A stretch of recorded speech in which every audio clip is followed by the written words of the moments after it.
صباح الخير عليكم يا حبايبي، عاملين ايه؟ كل سنه وانتم طيبين. النهارده بقى اول يوم رمضان، ربنا يعيد علينا يا رب بالخير والبركه يا رب، وان شاء الله يعيد تبقى ايام خير علينا كلنا يا رب العالمين. هنا بقى ايه، ولعت على الميه عشان اغليها اهو، عشان ايه احط فيها الفراخ اهو. حطيت بصلايه طماطمايه، وهحط بقى برضه جزرايه دلوقتي بحطها برضه فيها، واوريكم انا هعمل ايه بقى. هي يعني هغليها واحط الفراخ وخلاص.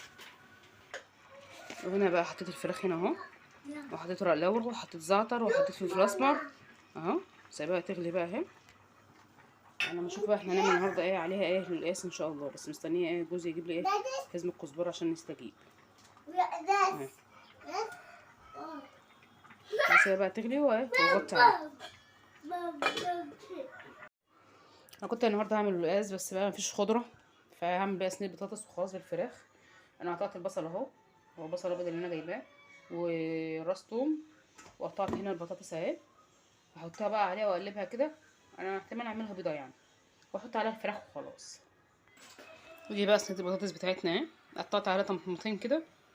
انا ما رضيتش اعملها بطماطم يعني عشان احنا كنا لسه واكلينها بطماطم قبل كده، عشان جوزي والنقرس وكده، فقلت اعملها ايه بيضه اهي، عشان بس ايه ما تبقاش تقيله عليه بس اهي. بس يا كوكو اهي تتعمل شويه بقى. بعد كده انا كنت مسويه الفراخ نص سويه، بحطها بقى عليه وادخلها الفرن. انا دلوقتي حطها بس فوق دلوقتي زي ما انتم شايفين اهي. باي. ودي بقى حطيت بقى الفراخ عليها اهي، بصوا اهي تستوي بقى مع نفسها. وبعد كده ايه، انا عندي رز اصلا من امبارح اهو، انا هعمل عليه شويه صغيرين وخلاص عشان بس يقضي زي ما انتم شايفين. ودي بقى صينيه البطاطس اهي والفراخ، وحطيت على وش الطماطم، على وش الفراخ كده عصره طماطم اهو اهي، وانتوا شايفين بتغلي جوه اهي. انا هطفي تحت بقى عشان ما تتهرش البطاطس، وايده بس فوق ايه الشوايه بس ايه تتحمر بس الفراخ اهي.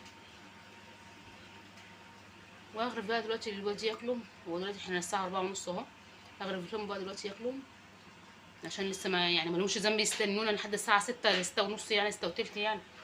فاغرف لهم بقى دلوقتي ياكلوا. وهنا مولعه على ايه الرز هنا اهو.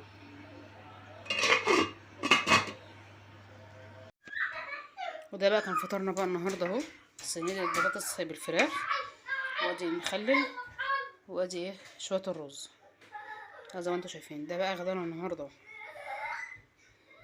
وربنا